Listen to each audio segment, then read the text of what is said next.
ನಮಸ್ಕಾರ ರೈತ ಮಿತ್ರರೇ, ಇದು ನನ್ನ ಚಿಕ್ಕದಾದ ಒಂದು ದೇಶಿ ಜವಾರಿ ಕೋಳಿನ ಒಂದು 2 ಗುಂಟೆ ಜಾಗದಲ್ಲಿ ಕೆಲವೊಂದು ಜವಾರಿ ಕೋಳಿಗಳನ್ನು ಸಾಕುತ್ತಿದ್ದೇನೆ. ಅದೇ ರೀತಿಯಾಗಿ ಈ ವರ್ಷದ ಮೊದಲ ಅಂದರೆ ಜೂನ್ನಿಂದ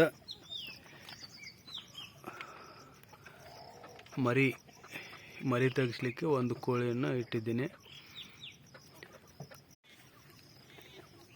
ಈ ರೀತಿಯಾಗಿ ರೈತರು 5-10 ಜವಾರಿ ಕೋಳಿಗಳನ್ನು ಸಾಕಿ ತಮ್ಮ ಮನೆಗೆ ಆಗುವಷ್ಟು ಮೊಟ್ಟೆಗಳು ಸಿಗ್ತವೆ. ಅವಕರಿಂದೆ ಮರಿ ತೆಗೆಸಿ ಮತ್ತೆ ಹೆಚ್ಚಿಗೆ ಮಾಡ್ತಾ ಕೆಲವೊಂದನ್ನು ಮಾರ್ತಾ ಅದರಲ್ಲಿ ಸಹ ಒಂದಿಷ್ಟು ದುಡ್ಡನ್ನು ಕಾಣಬಹುದು ರೈತರು. ಈ ರೀತಿಯಾಗಿ ರಾತ್ರಿ ಈ ಗೂಡಿನಲ್ಲಿ ಹಾಕಿ ಹಗಲತ್ತಲ್ಲಿ 2 ಗುಂಟೆ ಜಾಗದಲ್ಲಿ ಇಲ್ಲೇ ತಿರುಗಾಡ್ತಾ ಇರ್ತವೆ.